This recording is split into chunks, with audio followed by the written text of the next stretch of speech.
Bonsoir à tous, ravi de vous retrouver pour ce journal au sommaire de l'actualité. Un complot entre le G6 et la première dame contre les enseignants, c'est ce que soupçonne Dame Mbodj et la FEDER. Ils accusent leurs camarades de trahison et promettent de ne pas déposer les armes, même s'ils acceptent de lever leur mot d'ordre de grève. Le village de Tobène, dans le département de Tivaouane, manque presque de tout, une situation qui inquiète les populations.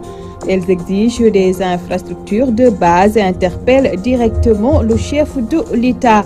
Un conflit foncier crée une vive tension à Ndiakhirat, dans la commune de Sangalkam. Des jeunes réclament à la mairie plus de 200 parcelles acquises depuis 2009. La mairie dément et brandit ses preuves. Voilà pour les principaux titres.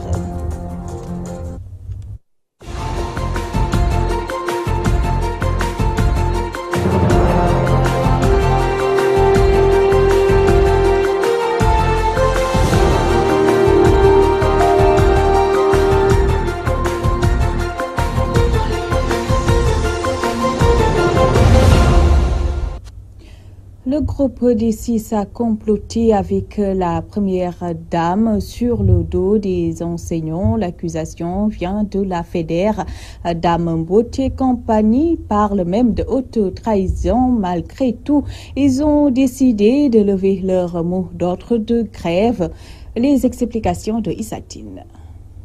Après le G6, la FEDER va reprendre le chemin de l'école. Dame Mbodj et compagnie arrêtent leur grève, mais ils n'ont pas déposé les armes. Nous avons consulté la base et la base nous a félicité par rapport à notre engagement, mais a marqué son désaccord par rapport aux propositions ridicules du gouvernement que nos amis veulent appeler un accord alors que ce n'est qu'un simple avenant. Les enseignants nous demandent de maintenir la lutte, d'arrêter la grève des enseignements apprentissages, mais de continuer la lutte sur toutes ces autres formes pour exiger du gouvernement le respect des accords signés. Les syndicats les plus représentatifs ont levé leur mot d'ordre de grève après avoir été reçus par la première dame Marème Faye Sall. Dame Mbodj soupçonne un complot. Personne ne comprend pourquoi nos camarades du G6 ont semé la zizanie en suspendant le mot d'ordre à 3 h du matin après une audience doctrine avec la première dame du Sénégal. Mais nous, la FEDER, nous dénonçons cela avec la dernière énergie, et même les anciens du Sénégal. Maintenant, c'est à eux de répondre à cette question. Qu'est-ce qui s'est passé? Leur salaire ponctionné, ces enseignants réclament la restitution de toutes ces sommes et le départ de Serigne Mbaye Thiam. Les enseignants à travers le pays nous ont instruits de continuer à exiger le départ de Serigne Mbaye Thiam parce qu'il a ses limites. Le gouvernement, en ponctionnant les salaires, a violé la loi. Et quand on viole la loi, on vous le rappelle et vous restituez. La grève arrêtée par la FEDER juste pour rejoindre le groupe 6, mais leur bataille continue pour la satisfaction de toutes leurs revendications. Selon Dame Mbodj, le G6 a trahi les enseignants. Issatine, les difficultés qui minent le mouvement syndical enseignant sont liées à la cupidité des dirigeants et au manque de démocratie interne. Révélation de Marwali Zoumaro en marge d'un panel sur la crise scolaire organisé à Sébikotane par l'amicale des enseignants du Sénégal qui devient un syndicat dénommé Union nationale des enseignants. Au terme des travaux, Marwali Zoumaro est au micro de Nachib Sagna. On a fait un lotissement qu'on a appelé Khaloudjoula. C'était en 2009. C'était en 2009 et nous avions eu 150. Aujourd'hui, le mouvement syndical enseignant connaît des difficultés qui ont pour nom limite dans la capacité de faire aboutir les revendications. Cette incapacité-là est due essentiellement à la faiblesse de la force syndicale. Et cette faiblesse de la force syndicale découle logiquement de l'émiettement du mouvement syndical. Cet émiettement peut s'expliquer par des raisons liées à la cupidité. Certains pensent que la création d'une organisation syndicale donne droit à des faveurs financières. Nous avons compris aujourd'hui qu'aucune direction n'est capable d'intimer l'ordre à ses militants, à ses camarades, de suivre le sens qui n'est pas forcément le bon sens. L'autre aspect, c'est que l'autorité politique ne s'immisce pas dans le fonctionnement des syndicats. Rien n'est encore perdu, mais quand même, il nous faut encore quelques actions pour tout simplement atteindre la ligne rouge. Et là, nous en appelons à la responsabilité de tout un chacun pour que les gens comprennent que cette école-là est la nôtre et que chacun doit jouer sa partition pour que nous n'allions pas vers l'année blanche.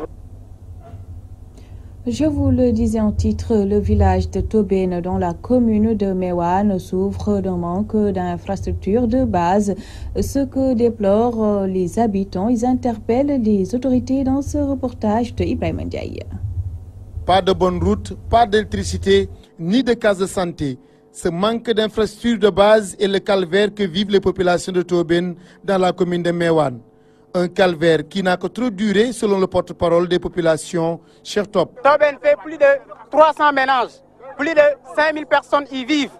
Mais malgré cela, nous vivons dans l'obscurité totale. Toute la population se meut dans l'obscurité totale. La santé, je peux dire qu'elle est traitée de parents pauvres dans ce village. Non, il n'y a même pas poste de santé, case de santé. Ce phénomène explique les souffrances que nous vivons. Parce que tout simplement, pour se procurer même d'un simple paracétamol, les populations sont obligées de déplacer 7 km de Meouane, ou bien 7 km de Pire, ou bien même 11 km de Tivaouane. Cette piste que vous avez prise lorsque vous venez ici, vous l'avez tous vu. Cette taxe traverse plusieurs villages, notamment Ndari, Tobène, Tissé, Yendounan, Dogondu. Toutes ces populations-là vivent un véritable calvaire. Nous interpellons directement le président de la République, M. Macky Sall, de nous venir en aide. Dans la même logique, Tobène ne comprend pas sa non-électrification alors qu'il abrite une centrale électrique qui porte son nom. La centrale Tobène porte notre nom, mais malheureusement, Tobène est laissée en rade. Et beaucoup de populations ici, qui sont ici, vous les voyez avec les caméras, vous l'avez tous filmé. Vous avez vu cette population, combien elles sont nombreuses, combien elles sont sorties. Vous avez fait le tour du village, vous avez vu le nombre de ménages qui se trouvent dans ce village. Tobène mérite d'être électrifié. Ça, c'est un besoin vital qui ne peut plus attendre. Ces populations de Tobène exigent la construction de ces infrastructures de base dans leur localité. Laquelle localité, disent-elles, est l'une des plus peuplées de la commune de Meouane. Tobène, Walfadjri Radio TV, Ibrahim Ndiaye. À Sangalkam, des jeunes de Nyakhirat réclament à la mairie leur parcelle acquise depuis 2009. Ils sont au nombre de 202 à exiger leur terrain. Abdou Keita, leur porte-parole, est au micro de Nachib Sanya. On a fait un lotissement qu'on a appelé Khaloudjoula. C'était en 2009. C'était en 2009 et nous avions eu 150 parcelles. Et après, on a mis une délégation spéciale, on nous a attribué 52 autres parcelles. Ça fait un total de 202 parcelles. Jusqu'à présent, nous ne pouvons pas récupérer nos parcelles. Parce que le gars qui était ici, l'ex-PCR, qui est actuel maire de la commune de Sangalkam, M. Oumar Gueye, il nous a dit que vos parcelles sont là-bas. Mais il ne peut pas venir nous donner nos parcelles. Maintenant, ça suffit. Il y a des papiers qu'on a donnés des jeunes ici. Ces papiers sont des faux papiers. Les terrains qu'ils l'ont réclamés, une fois parti sur le terrain, il y a quelqu'un qui va vous appeler pour vous dire que ce terrain, ça m'appartient. Donc ça crée des problèmes. Et la poste, ce tableau que vous voyez ici, ils ont eu ici 600 parcelles. Du côté de la mairie, on parle plutôt de 150 parcelles offertes aux jeunes et dont les actes de délibération ont été dûment signés par les autorités compétentes. Daouda Ba, un conseiller municipal, explique au micro de Nachib Sanya. Vous savez que les terres du domaine national est une compétence transférée aux collectivités locales. Mais le maire a une prérogative d'octroyer des parcelles à des jeunes, des femmes, des personnes du troisième âge. C'est des papiers qui sont valables. Les parcelles existent, les papiers existent. Où est le problème? Alors, qu'est-ce qui est écrit? Le maire, vu la Constitution, c'est la charte fondamentale de ce pays. Mais on ne peut pas trouver des papiers plus valables que ça. Vous ne voyez pas à l'intérieur, c'est écrit original ici, avec le cachet rouge là. Maintenant, quand on me dit que la délégation spéciale a octroyé 52 parcelles, mais depuis nous, quand on est venu, on a fait l'état des lieux, on a trouvé 2 lotissements que la délégation spéciale a fait à l'époque. C'était la famille Sidibé et la famille Seck. La parcelle dont nous parle, ça se trouve dans le Khaloudjoula. Alors, le quota dont on parle aussi pour les populations de Ndiakhirat, le projet de Ndiakhirat avait reçu avait signé un protocole d'accord avec l'ex-président du conseil rural. Et ils ont reçu leur quota qu'ils ont distribué à leurs membres. Où est le problème? C'est des gens mal intentionnés qui sont derrière. Mais ils sont en train de faire dire à des jeunes qui n'ont rien compris, en leur disant, dites que ces papiers ne sont pas valables. C'est de faux papiers. Ça, c'est pas bon. Face aux difficiles conditions de vie et de travail des éleveurs, l'association Diofndé Ayinabé décide de prendre son destin en main. En assemblée générale à Lobodou Dandemayo, ces pasteurs ambitionnent de collecter 50 milliards de francs CFA d'ici l'année prochaine. Omar Kairé. C'est un défi majeur que s'est fixé l'association Diofndé Ayinabé, que l'on peut traduire quartier général des éleveurs. L'organisation pastorale qui a étendu ses tentacules sur toute l'étendue du territoire et dans la sous-région veut regrouper 50 milliards en une année pour se prendre en charge. Avec 1 million d'éleveurs, s'ils cotisent chacun 1000 francs, nous aurons 1 milliard par mois. Ce qui fait 10 mois, 50 milliards. Vous savez avec quoi on peut faire avec? On peut construire des forages, on peut construire des puits, non pas pour aider seulement les éleveurs, mais contribuer au développement de notre pays. Si ces pasteurs ont décidé de prendre leur destin en main, c'est parce qu'ils font face à d'énormes difficultés qui, depuis des décennies, peinent à trouver des solutions, a fait savoir Bounane Sow, membre de Diofndé Ayinabé, à l'occasion de leur assemblée générale tenue à Lobodou Dandemayo. Tout à l'heure, vous avez vu des gens qui sont venus de plus de 1000 kilomètres. Pourquoi faire? Pour aller chercher de l'herbe.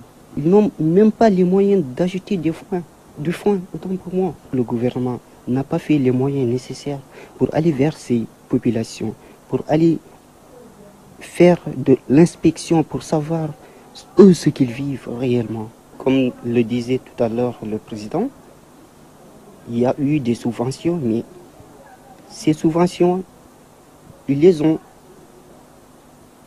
ont orientées vers de l'élevage professionnel. Créé en 2017, Diofndé Ayinabé se félicite toutefois du bilan de sa première année, surtout en ce qui concerne la lutte contre le vol de bétail. Une centaine de voleurs a été capturée grâce à une collaboration de ses membres via les réseaux sociaux. On a su que WhatsApp a vraiment eu importance capitale parce qu'avec cette application, grâce à cette application, on a eu à faire des progrès jusqu'à attraper des voleurs. Diofndé Ayinabé appelle aussi le gouvernement du Sénégal à soutenir davantage les éléments des eaux et forêts pour faire face aux coupeurs d'arbres qui favorisent la désertification de la zone. Situation qui n'augure pas des lendemains meilleurs pour le bétail, soutient Sadibou Boubousso, président de la dite association. Omar Kairé Louga, Walfadjri. Afin de contribuer au développement de leur pays, la mutuelle Transvie et l'UNACOIS Diapo se donnent la main pour une meilleure protection sociale des commerçants. La mutuelle annonce d'ailleurs une large campagne de sensibilisation dans ce sens. Les détails avec Fatou Bintou Diouf. Pour une protection sociale des commerçants, la mutuelle sociale Transvie et l'UNACOIS Diapo ont noué un partenariat dont l'objectif est de faire bénéficier des commerçants de meilleures conditions sociales. L'objectif de ce séminaire, c'est de partager l'aspect technique du projet de partenariat entre l'UNACOIS et Transvie qui a été initié il y a un peu moins de 2 ans. Donc visant à apporter une réponse à la protection sociale des commerçants de l'UNACOIS Diapo. Rapprocher de Transvie qui a déjà fait ses preuves pour pouvoir bénéficier de leur accompagnement. Donc dans le cadre d'une incubation, on a signé une convention, voilà, vraiment bien outillée, préparée, encadrée, formée. Là, on pourra vraiment voler de nos propres ailes. Il ne s'agit pas seulement de donner son apport au secteur informel. Cette coopération entre Transvie et UNACOIS contribue de façon importante dans l'économie du Sénégal. Transvie s'est voulu être un véritable centre d'incubateur pour le secteur informel.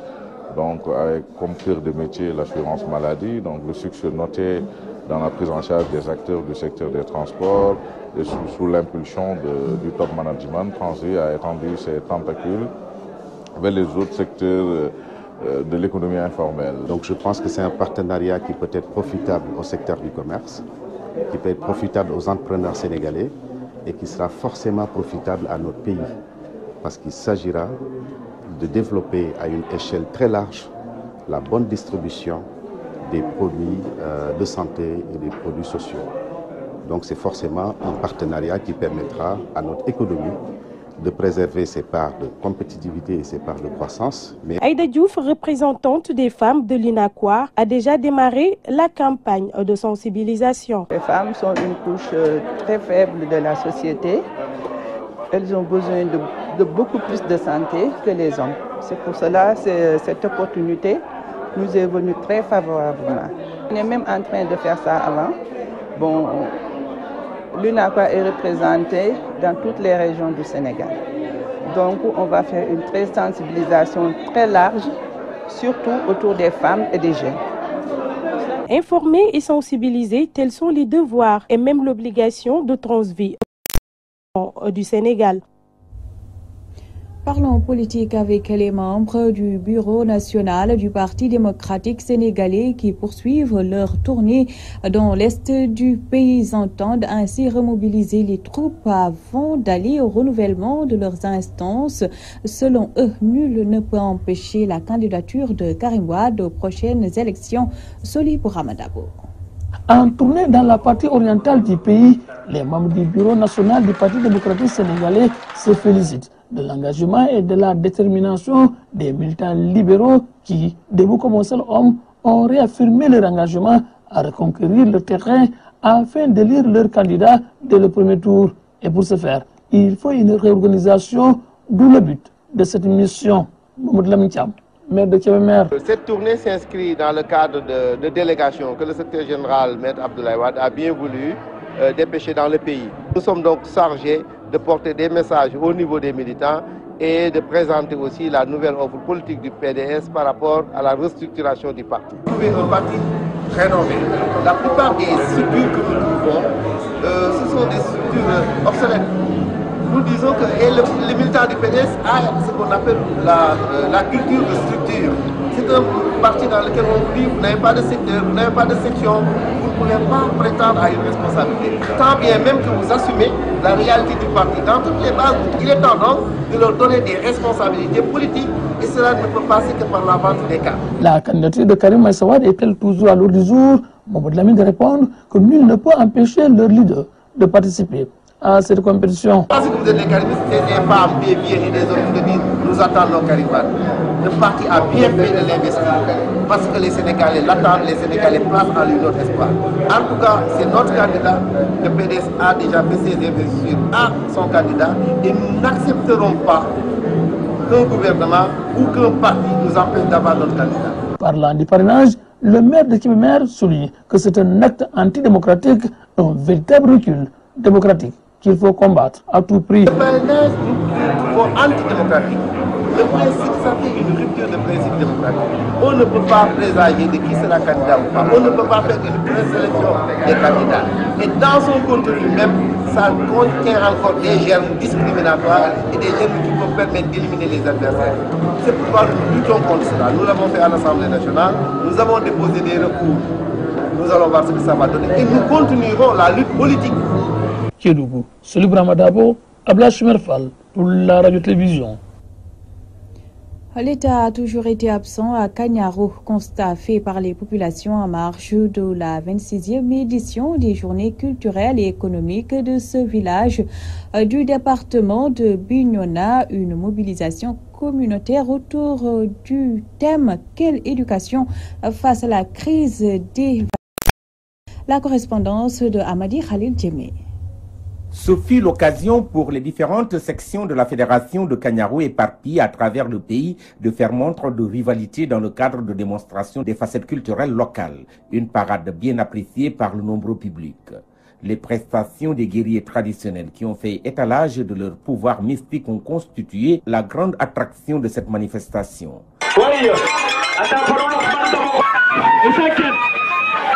Ce village du département de Bignona a très tôt compris que la question du développement d'une localité interpelle d'abord et avant tout les populations elles-mêmes. À Kanyarou, la réalisation de la quasi-totalité des infrastructures de base porte une signature exclusivement de cette initiative communautaire appelée des journées culturelles, sportives et économiques. Où était l'État du Sénégal pendant tout ce temps? Je m'appelle Moussa Goudiaby. Nous nous sommes nés ici, grandis ici. Toute réalisation d'infrastructures que nous avons à Kanyarou, ça a été réalisé par l'effort propre des populations de Kanyarou. Donc voilà pourquoi aujourd'hui, on pense qu'il était temps qu'on lance un appel à l'endroit donc des autorités de ce pays-là pour qu'ils puissent au moins tourner leur regard vers la population de Kanyarou. Parrain de cette 26e édition, l'édile de Sindian a quant à lui magnifié la maturité des organisateurs regroupés au sein de la Fédération des associations de Kanyarou qui s'activent à travers ces activités génératrices de revenus et d'impulsion du développement de leur localité.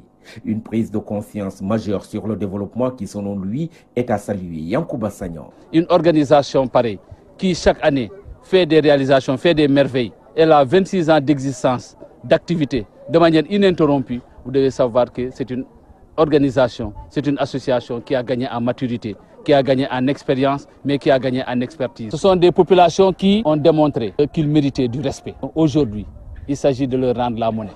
Leur rendre la monnaie, c'est aller dans le sens de leurs préoccupations. Ils l'ont dit de manière très claire. Il ne sert à rien de se déplacer pour venir jusqu'ici, pour faire campagne. Si toutefois, eux, ils continuent d'être dans les conditions où ils étaient. Quelle éducation proposer face à la crise des valeurs? C'est le thème de cette édition qui a battu les records en termes de mobilisation et d'engagement. De retour de Kanyarou, Amadi Khalilou Yémé pour la radio-télévision Walfadjri. Journée culturelle Serigne Modou Mamoun Mbacké, occasion saisie pour rendre un vibrant hommage au fondateur du mouridisme, mais aussi pour tirer à boulet rouge sur le régime de Macky Sall. Il est reproché au chef de l'État de ne rien faire pour Darou Salam, une cité religieuse comme toutes les autres. Abdou Khoudous Diallo. Journée culturelle dédiée à Serigne Modou Mamoun Mbacké, premier fils de Mame Cheikh Anta Mbacké, organisé par Serigne Mamoun Mbacké, fils de Serigne Modou Rokhaya Massalikul Jinan. L'organisateur de la dite cérémonie s'en est réjoui avec son attachement à sa localité Darou Salam. Depuis son accession à la première magistrature suprême, le président Macky Sall n'a rien fait pour Darou Salam, fief du mouridisme, et nous lui disons de ne même pas espérer une réélection à Darou Salam. Nous ne voterons pas Macky Sall. J'en appelle à tous les habitants de Darou Salam de voter utile. Mais pourquoi pas Idrissa Seck? Des moments de communion solennelle entre fidèles mourides, des temps forts de témoignages sur le fondateur de la confrérie mouride et de l'organisateur Serigne Mamoun Mbacké. Le mouride est une personne de foi ardente qui cherche l'union avec Allah. ci indi suñu mbégte bu baax a baax di barkeelu ci bis bi nga xam ne moom la ñu tuddee suñu maam Serigne Modou Mamoun Mbacké mi nga xam ne Xaadimu Rasul lam ca waxoon rek doy na ndax dañoo nekkoon ci di warga ak i mag si Xaadimu Rasul ñuy kenn koy naan yaa war a def Serigne Touba ne tell buntu ba ne xanaa Modou Mamoun ne fi. Une journée riche en lecture de khasaïd et de prières, une façon de perpétuer l'œuvre de Cheikh Ahmadou Bamba. Voilà qui met un terme à ce rendez-vous d'information. Merci à vous de l'avoir suivi. Tout de suite, la quatrième et dernière partie de l'édition du soir avec Moustapha Diop. Excellente soirée à tous.